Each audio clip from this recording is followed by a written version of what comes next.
Olá, graça, paz e alegria. A porção de hoje recomendada para a leitura da Bíblia em um ano no plano sequencial é Provérbios do capítulo 28 ao capítulo 31. Em Provérbios 28, vemos mais conselhos, mais advertências da sabedoria, ao nos mostrar que as pessoas que se desviam da verdade de Deus, da prática da justiça e do que realmente é certo, acabam valorizando o procedimento do ímpio. E muitas vezes as pessoas acreditam estar seguindo pelo caminho certo, seguindo pelo caminho do Senhor. Acreditam que estão sim fazendo as coisas da melhor forma, mas estão indo pelo caminho do erro e do engano. Em casos assim, é até mais complicado tanto alertar como a mudança de fato acontecer na vida dessas pessoas, porque elas acreditam que estão fazendo a coisa certa. Nos dias de Jesus, por exemplo, os religiosos acreditavam que seguiam a vontade de Deus ao confrontar Jesus. Podemos até dizer que, de certa forma, eles estavam realmente fazendo a vontade do Senhor, porque era plano do Pai que aquele sacrifício do Senhor Jesus acontecesse. Mas não é nesse sentido.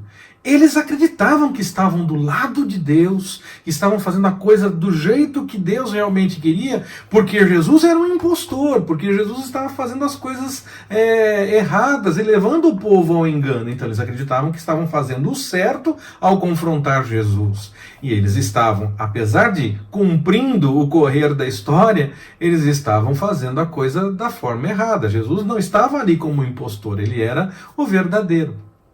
Por isso até mesmo Jesus chega a dizer que os pecadores estão mais próximos do reino do que os religiosos da época, pois aqueles que acreditam que realmente estão fazendo a coisa certa podem caminhar para o erro de forma categórica e não acreditar que estão fazendo a coisa errada.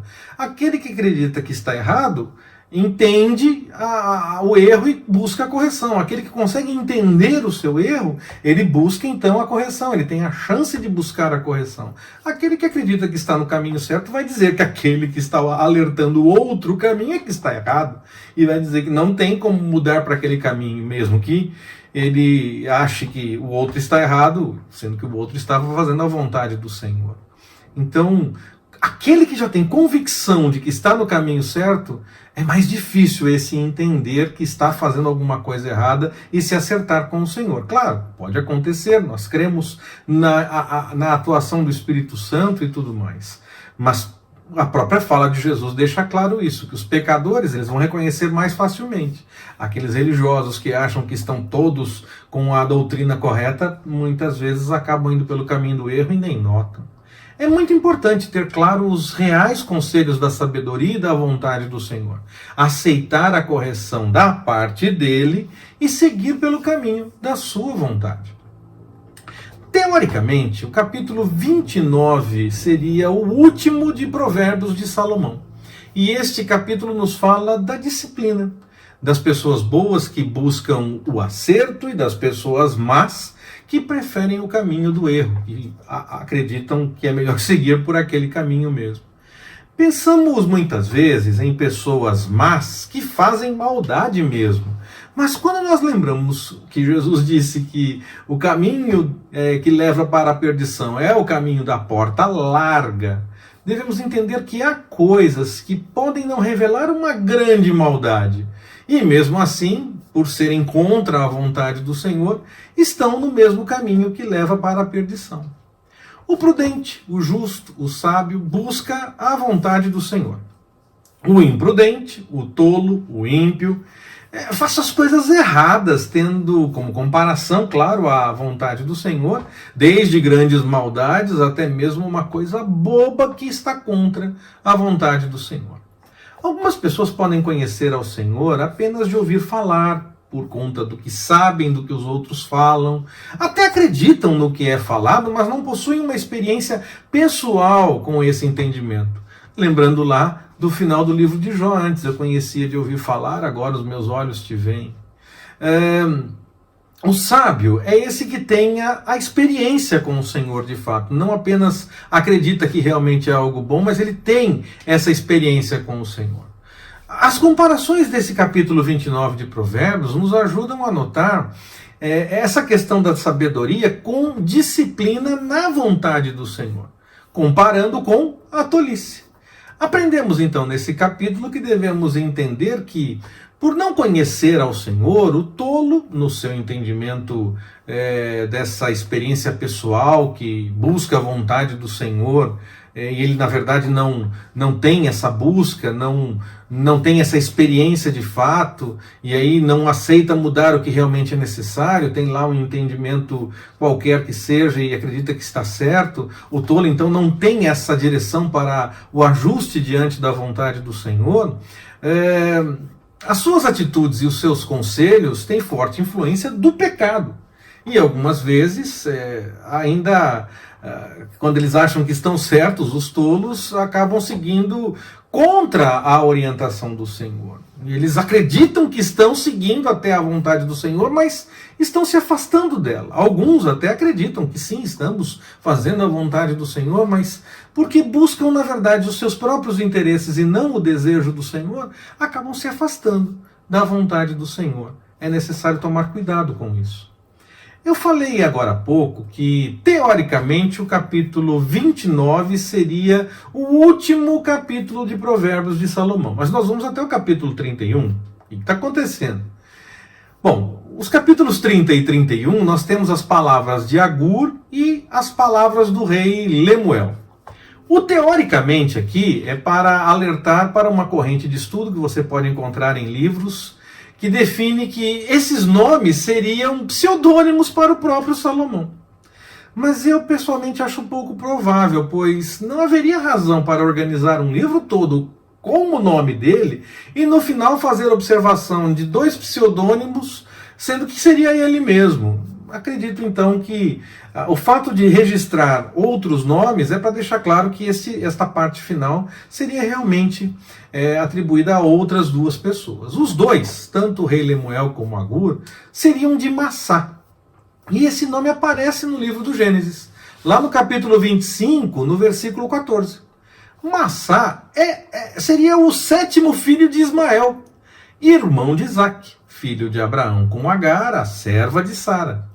Nesse caso, essa terra de Massá pode ser aquela terra que era ocupada pelos descendentes desse filho de Ismael. E Lemuel teria sido rei entre eles, e Agur teria sido alguém com certa importância por conta do seu pai, Jaque, porque ele é citado como Agur, filho de Jaque, e apenas dessa forma, como sendo de Massá também. Isso tudo já deveria ser suficiente para identificar de quem estava sendo falado. O rei talvez fosse mais fácil identificar, mas uma pessoa mais comum teria que ter mais informações. Como tem poucas informações, fala apenas que era de Massá, filho de Jaque. Então acredita-se que isso era suficiente para saber de quem estava se falando. Então era alguém com importância ou ao menos uma pessoa bem conhecida no seu tempo. Comentários feitos sobre Agur e Lemuel, que cita os ensinamentos de sua mãe. Vamos para os 2 últimos capítulos de Provérbios. No capítulo 30, vemos Agur usando aquela estrutura de 3 coisas, sim, 4. Possivelmente era uma forma de facilitar a lembrança, chamando atenção para números diferentes, e aí fica ali na memória com mais facilidade para aquelas pessoas. Deve ser algo da estrutura daqueles dias que facilitava em alguma coisa para o entendimento e para a lembrança. Ele trata a respeito do que nunca se farta, o que o deixava maravilhado, o que faz a terra tremer, o que é pequeno e sábio e também o que é elegante. Agur procurou a sabedoria em cada uma de suas citações. Nós podemos aprender muito com o que está registrado ali, meditando em suas observações, para que nós possamos buscar a vontade do Senhor e nele, no Senhor, a devida instrução. Confiar também que ele tem realmente o melhor caminho e nos guiará por esse melhor caminho que temos para seguir e nos ajudará a entender mais e mais a sua vontade, para que possamos viver melhor de acordo com o seu querer. Por fim, o livro de Provérbios, no capítulo 31, trata sobre as características da mulher virtuosa. Como o texto de Provérbios trata em muitos momentos sobre evitar o caminho da mulher adúltera, eu entendo que esse texto final revela, dentro dos padrões da época, o que seria para buscar de fato na mulher com quem fosse fazer a vida, conviver com ela. Eu insisto que na época o homem cuidava de tudo no que diz respeito aos afazeres de trabalho e ganhar a vida, e a mulher cuidava de tudo dentro de casa, para deixar a casa toda em ordem, principalmente com o que os homens proviam. Nós não devemos, nos nossos dias, ler isso literalmente. Tanto homem como mulher, os dois podem buscar o sustento e agir para cuidar bem da casa, do andamento das coisas do lar. Mas é claro que nós falamos da mulher virtuosa, pois o texto trata dessa forma. A construção final do texto faz como no Salmo 119. E cada versículo no final do capítulo corresponde a uma letra do alfabeto hebraico. Aleph, Bet, Gimel, Dalet, até tal. É como se fosse o nosso de A a Z. É uma forma de dizer que falou tudo sobre o que tinha para falar sobre esse assunto, sobre a mulher virtuosa. Que essas características representam a totalidade dessa mulher virtuosa de fato. Um texto que pode render um bom estudo, mas que não é o nosso foco nesta série de mensagens. Eu termino esta última mensagem a respeito de Provérbios retomando algo que falamos lá na primeira. O livro de Provérbios é mais que apenas uma coleção de provérbios. Nós podemos entender como uma coleção de coleções. São muitos provérbios sobre os mais variados temas. O tema principal que pudemos confirmar através da leitura que fizemos do livro, entre os mais variados conselhos, o conselho principal realmente é o temor do Senhor, é o princípio da sabedoria, é o princípio do conhecimento. E os insensatos desprezam a sabedoria e a instrução. Com temor, busquemos a vontade do Senhor para conhecer dessa sabedoria e ter melhor entendimento da parte do Senhor, para que possamos viver a cada dia e a cada momento, a cada situação que vivemos no nosso dia a dia, a sua vontade, e aplicando em cada uma dessas ações a melhor recomendação, aquela que realmente vem do Senhor. Que Ele nos abençoe. Forte abraço, até mais, permitindo o Senhor.